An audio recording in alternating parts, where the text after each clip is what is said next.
Olá pessoal, nesse vídeo nós vamos corrigir 5 questões fortes de direito processual do trabalho. A primeira vez será sobre perempção no processo do trabalho. Vamos corrigir uma questão e revisar o tema. Depois vamos tratar de exceção de incompetência, de compensação e retenção, de provas no processo do trabalho, que é um dos temas preferidos do nosso examinador. E vamos falar sobre a incidência do INSS na hipótese de homologação de acordo. 5 questões que podem cair na sua prova. Então vamos lá? A primeira questão diz: Rafael apresentou reclamação trabalhista perante o distribuidor do Fórum Trabalhista no dia 23/5/2018, o qual, após livre distribuição, o encaminhou para a 32ª Vara do Trabalho de Santa Catarina. Entretanto, Rafael mudou de ideia e não compareceu à secretaria da vara para reduzi-la a termo. Então, ele ajuizou uma reclamação verbal e não compareceu em secretaria para reduzi-la a termo. Note que, mais de 6 meses depois, no dia 24/12/2018, Rafael retornou ao distribuidor da Justiça do Trabalho e, decidido, apresentou novamente reclamação verbal. Dessa vez, ele se dirigiu à secretaria, reduziu a reclamação a termo e saiu de lá ciente de que a audiência inaugural seria no dia 1/2/2019. Contudo, ao chegar no dia da audiência, ele mudou de ideia mais uma vez e não compareceu, gerando o arquivamento do processo. Diante dessa situação, é correto afirmar: gente, a questão versa sobre perempção no processo do trabalho. As alternativas serão no sentido de se é possível ajuizar uma nova reclamação ou não. Então, há que se lembrar que nós temos 2 hipóteses de perempção no processo do trabalho e elas são diferentes do processo civil. As nossas hipóteses estão nos artigos 731 e 732 da CLT, lá, e geram a impossibilidade de ajuizamento de uma nova reclamação trabalhista pelo prazo de 6 meses apenas, só por 6 meses. Primeira hipótese é quando o empregado ajuiza uma reclamação trabalhista verbal. É possível, Se a reclamação for verbal, o reclamante tem 5 dias para comparecer na secretaria para reduzir aquela reclamação trabalhista a termo. Então, ajuizada a reclamação de forma verbal, ela vai ser distribuída para uma das varas. Quando chega na vara, o reclamante tem 5 dias para comparecer nessa secretaria para reduzir a reclamação trabalhista a termo. Se ele não comparecer, vai ocorrer a perempção. Ele precisa aguardar o prazo de 6 meses para, então, depois, ajuizar uma nova reclamação trabalhista sem problema nenhum. Esse prazo ele observou. A primeira reclamação era verbal, ele não compareceu para reduzi-la a termo e, mais de 6 meses depois, ele ajuizou a segunda reclamação, também verbal. Ajuizada a reclamação, ela foi distribuída para uma das varas.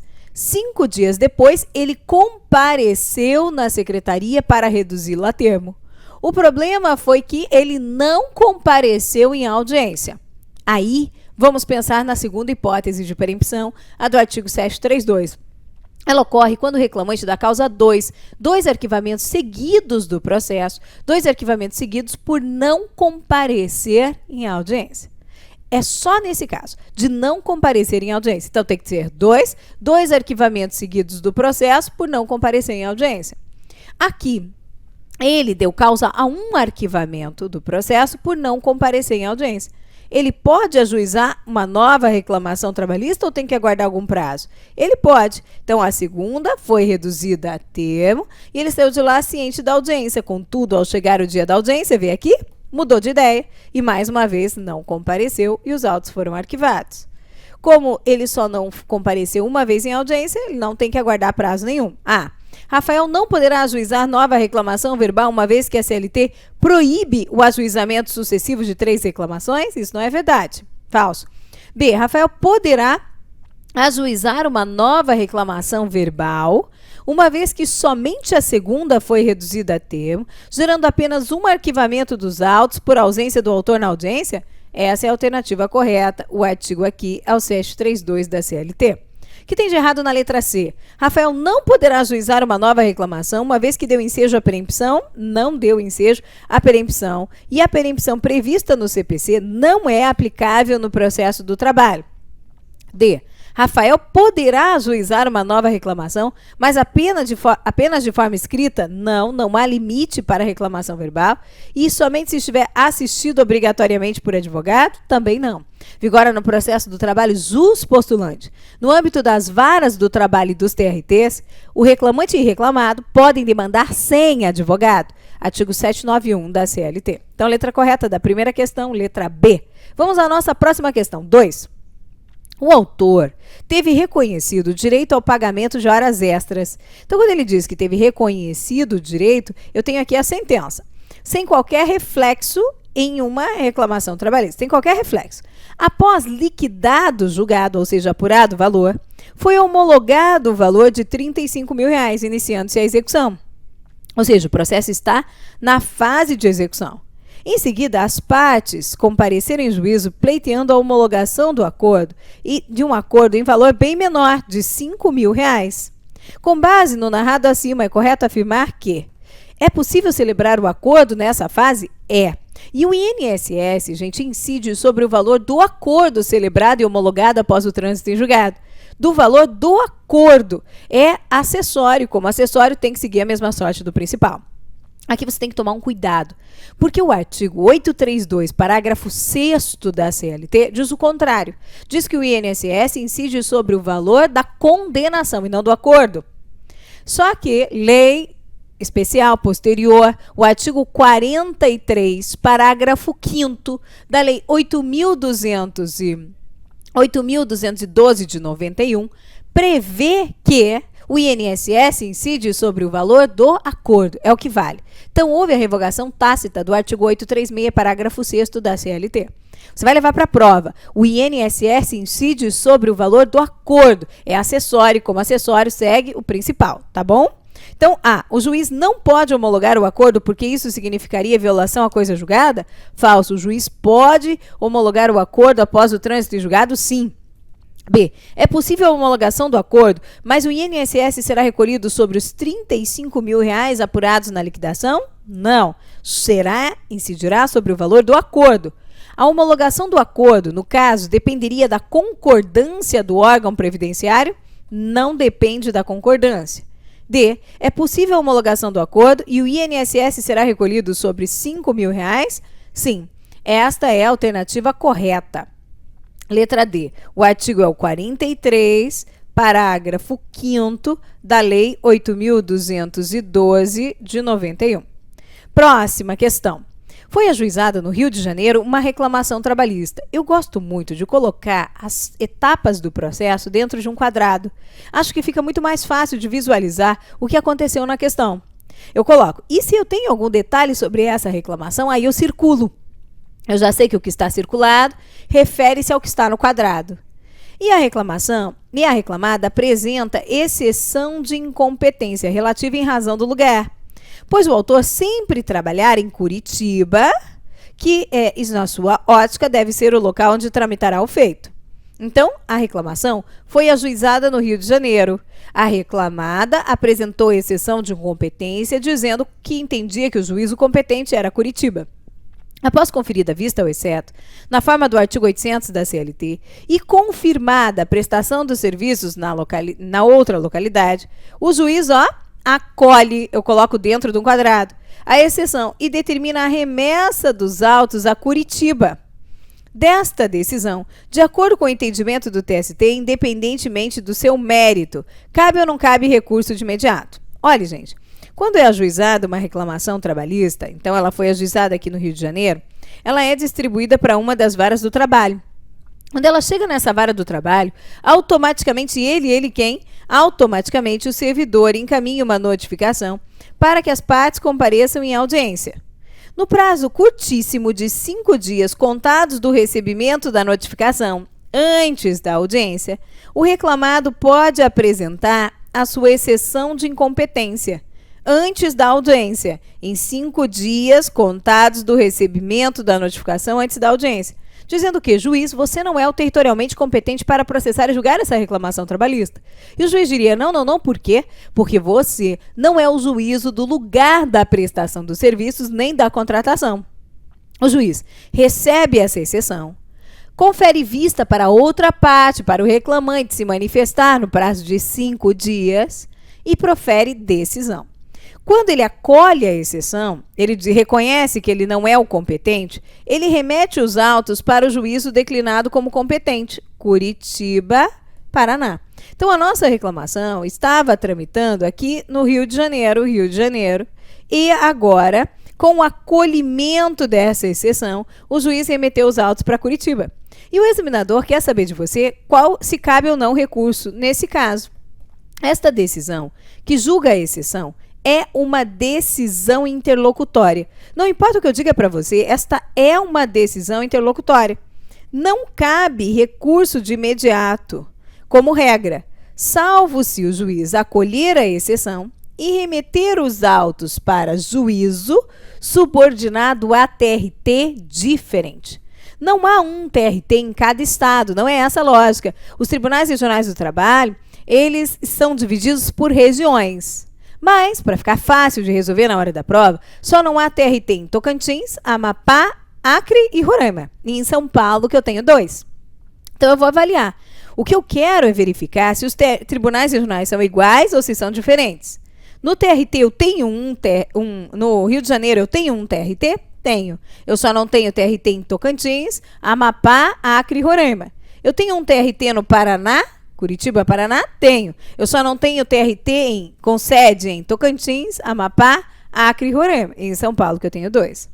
Dessa forma, o juiz acolheu a exceção e remeteu os autos para um juízo. Eu conferi os TRTs e vi que é subordinado a um TRT diverso. TRT diferente do outro TRT do juízo para o qual apresentei a exceção.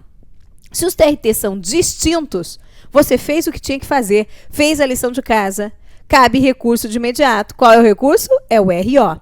E agora, quem vai julgar o seu recurso ordinário? O TRT do juízo aqui que proferiu a decisão. O TRT do Rio de Janeiro, portanto. Vamos às alternativas. Cabe de imediato recurso de agravo de instrumento? Não, o que vai caber de imediato é o RO. B, nada a fazer, pois das decisões interlocutórias na Justiça do Trabalho não é cabível recurso imediato? Não é em regra, esta aqui é uma exceção. C, compete à parte deixar consignado o seu protesto, renovar o inconformismo no recurso ordinário que for interposto após a sentença. Como os tribunais regionais do trabalho são distintos, não é após a sentença. Como os tribunais regionais do trabalho são distintos, cabe recurso ordinário de imediato aqui no nosso processo do trabalho. Então, a letra correta é letra D, D de dado para o TRT do Rio de Janeiro. Tem uma súmula que versa sobre a matéria, a súmula é 214C do TST. Certo? Vamos para a próxima questão. Acerca da compensação ou retenção no processo do trabalho. A compensação e a retenção são matérias de defesa. Só podem ser arguídas na contestação. E a compensação só pode ocorrer quando a dívida for uma dívida de caráter trabalhista. Então, compensação é matéria de defesa só quando a dívida for uma dívida de caráter trabalhista aqui no nosso processo. E quando que ocorre a compensação? Ocorre quando é a ideia da vida. Eu devo para você, você deve para mim. Nós vamos extinguir as obrigações nos limites da igualdade de valor. Eu devo 10, você deve 5. Ou seja, você não me deve mais nada. Essa é a ideia. E eu ainda te devo 5. A compensação é a ideia da vida. Ocorre quando reclamante e reclamado são credores e devedores reciprocamente. Certo? Só que a dívida, para poder ser compensada, tem que ser uma dívida de caráter trabalhista e tem que ser requerida aqui na contestação. Olha como cai. Poderá ser arguída em qualquer momento até que a sentença tenha transitado em julgado? Não. Só na contestação. Poderá ser arguída em qualquer fase do processo, mesmo na execução? Não. Só na contestação. C. Poderá ser arguída em qualquer momento até que a sentença seja proferida? Não. Olha o que você precisava saber. Só poderá ser arguída como matéria de defesa. Artigo 767 da CLT e súmulas 18 e 48 do TST. Só matéria de defesa. Isso resolve questões de prova. E vamos para a nossa última questão, questão número 5, acerca das provas no processo do trabalho. A. As partes não podem indicar mais de 3 testemunhas, inclusive no procedimento sumaríssimo? Não. No procedimento ordinário, o número máximo é de 3 para cada parte. Já no sumaríssimo é de 2 para cada parte. E no inquérito judicial para apuração de falta grave, esse número é elevado a 6 para cada parte. Então não é 3, não são 3, inclusive no sumaríssimo. Salvo no inquérito, em que esse número pode ser elevado a 6, aí é verdade. Mas o que está errado é quando ele diz que são 3 no sumaríssimo. Isso é falso. O artigo aqui é o artigo 852, H, parágrafo 2º da CLT. E o 821 da CLT. O 852H, parágrafo 2º da CLT, ele versa sobre o sumaríssimo e o 821 sobre o ordinário e sobre o inquérito. B. As testemunhas devem ser necessariamente arroladas pelas partes dentro do prazo estabelecido pelo juiz, a fim de que sejam notificadas para comparecimento em audiência. Guarde uma coisa, não há no processo do trabalho para nossa prova rol de testemunhas. Elas comparecem espontaneamente. Somente se elas não comparecerem na primeira audiência espontaneamente, é que o juiz vai intimar as testemunhas. E no procedimento ordinário, é automático. Basta que não compareçam, que a parte requer e o juiz intime a testemunha.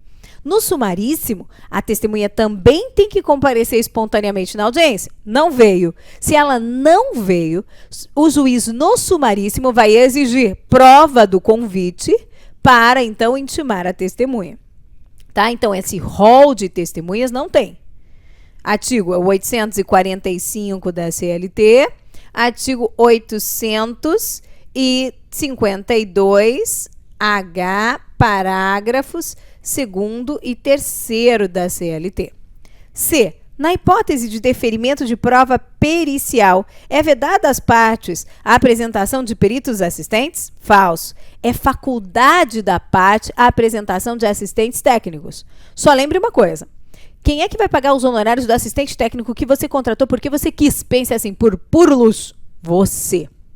Súmula 341 do TST. Então, não é vedada às partes a apresentação de assistentes técnicos, é faculdade das partes, e elas que arcarão com as despesas do seu assistente técnico. E D. Nas causas sujeitas ao procedimento sumaríssimo, somente quando a prova do fato o exigir ou for legalmente imposta, será deferida a prova técnica. É verdade, incumbindo ao juiz desde logo fixar o prazo, o objeto da perícia e nomear o perito. Está certíssimo. É o artigo 852H, parágrafos 4º e 6º da CLT. Atenção, a primeira dúvida que surge na hora da prova é: tem prova pericial no procedimento sumaríssimo? O examinador pensa que você vai errar aqui. Ele pensa que você vai pensar assim: não é possível. A prova pericial torna a causa muito complexa e, por isso, ela teria que tramitar pelo ordinário. Falso. Tem prova pericial no procedimento sumaríssimo, sim, senhor. E observe, a prova pericial vai ser produzida quando decorrer de uma exigência da lei ou quando necessária para a prova do fato, cá entre nós, nas mesmas hipóteses do procedimento ordinário. Quando a lei mandar ou quando exigida para a prova do fato. E o juiz, no dia da audiência, sim, na primeira oportunidade, desde logo ele vai fixar vai nomear o perito, vai fixar o objeto da perícia e vai estabelecer o prazo, fixar o prazo para a entrega do laudo pericial. Perito, objeto, prazo. Perito, objeto, prazo. Certo? Então, a letra correta é a letra D. Chegamos ao final do nosso pequeno grande encontro para resolver essas 5 boas, fortes questões de processo do trabalho, pensando sobre temas que caem: perempção, exceção de incompetência. Perempção, exceção de incompetência, retenção e compensação são matérias de defesa. Só na contestação podem ser arguídas. Falamos também do INSS, incidente sobre o valor do acordo, incide sobre o valor do acordo. Cuidado com a CLT nesse caso. Cuidado sobre o valor do acordo e prova pericial e prova testemunhal. Um pequeno, grande encontro que pode ajudar na hora da prova. Até mais, gente!